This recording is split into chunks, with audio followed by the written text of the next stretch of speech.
السلام علیکم پیارے بچوں، ہر رات کی طرح آج بھی باقر اپنے بابا کے ساتھ لیٹا ہوا تھا۔ باقر نے کہا، بابا آج مجھے کون سی کہانی سنائیں گے آپ؟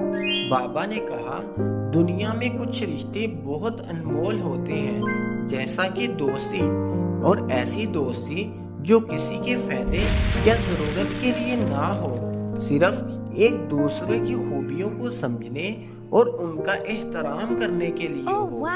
باقر نے کہا، کیا بابا ایسی بھی دوستی ہوتی ہے؟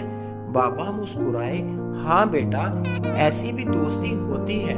ایک دفعہ کا ذکر ہے کہ 3 دوست تھے، صدام، تحسین اور صہیب۔ یہ تینوں بچپن کے دوست تھے، لیکن ہر ایک میں ایک ایسی خوبی تھی جو کسی دوسرے میں نہ تھی۔ صدام میں عظیم حوصلہ اور ہمت تھی، وہ اندھیروں سے نہیں تھا ڈرتا، چاہے جنگل ہو یا رات کا سناٹا۔ اور تحسین میں کمال کی ذہنی تیزی تھی، لیکن کوئی مشکل آنے سے پہلے وہ اس کا حل تلاش کر لیتا تھا۔ اور صہیب کا دل سب سے زیادہ صاف اور سچا تھا، جہاں جھوٹ، لالچ یا فریب اس کا دل فوراً پہچان لیتا تھا۔ ایک دن تینوں نے ایک پرانی کتاب ملی جو صدام کے دادا کی چیزوں میں سے تھی۔ اس میں ایک نقشہ تھا، ایک چھپے ہوئے خزانے کا نقشہ۔ تینوں نے طے کیا کہ وہ اس سفر پر نکلیں گے، لیکن صرف دوستی اور تجربے کے لیے نہ کہ بلکہ خزانے کی لالچ کے لیے۔ سفر آسان نہ تھا۔ پہلی رکاوٹ ایک گہرا جنگل تھا، جہاں سے رات کو گزر کر جانا تھا۔ تحسین اور صہیب ڈر گئے، مگر صدام کی ہمت نے ان کو حوصلہ دیا۔ اس نے مشعل اٹھائی اور کہا، رات کتنی بھی اندھیری ہو، دوستی کی روشنی سے ہم گزر سکتے ہیں۔ جنگل کے بعد انہیں ایک پرانا قلعہ ملا جہاں تالا لگا ہوا تھا۔ اس تالے میں 3 عدد کوڈ تھا۔ سمجھ نہیں آیا کہ کیا کریں، مگر تحسین نے نقشے کی تفصیلات اور چند چھوٹی چھوٹی نشانیوں سے کوڈ کو حل کر لیا۔ ہر راز کا ایک لوجک ہوتا ہے، اس نے مسکرا کر کہا۔ اب وہ قلعے کے اندر تھے، لیکن وہاں ایک اور آزمائش ان کا انتظار کر رہی تھی۔ ایک اجنبی آدمی جو انہیں غلط راستہ دکھانا چاہتا تھا۔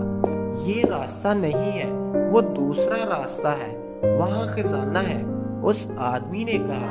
مگر صہیب نے اس کی آنکھوں میں جھانکا اور کہا کہ اس کی باتوں میں لالچ ہے، یہ راستہ سچا نہیں ہے۔ اس نے صہیب کی باتوں کو مانا اور اصلی راستے پر چل پڑے۔ آخر کار وہ مقام آیا، ایک پتھریلا پلیٹ فارم، جہاں لکھا ہوا تھا، وہ جو دوستی میں سچے ہیں اور اپنی الگ الگ خوبیوں کو سمجھتے ہیں، وہی اس خزانے کے حقدار ہیں۔ تینوں نے اپنے ہاتھ رکھے اور پتھر آہستہ آہستہ کھلنے لگا۔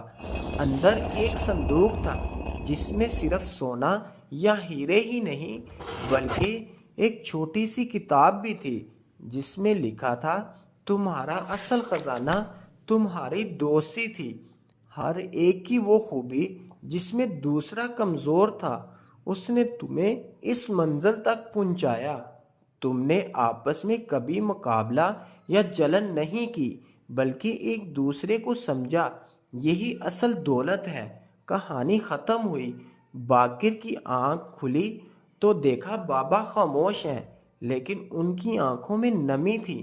باقر نے کہا، بابا کیا دوستی ہی اصل تھی؟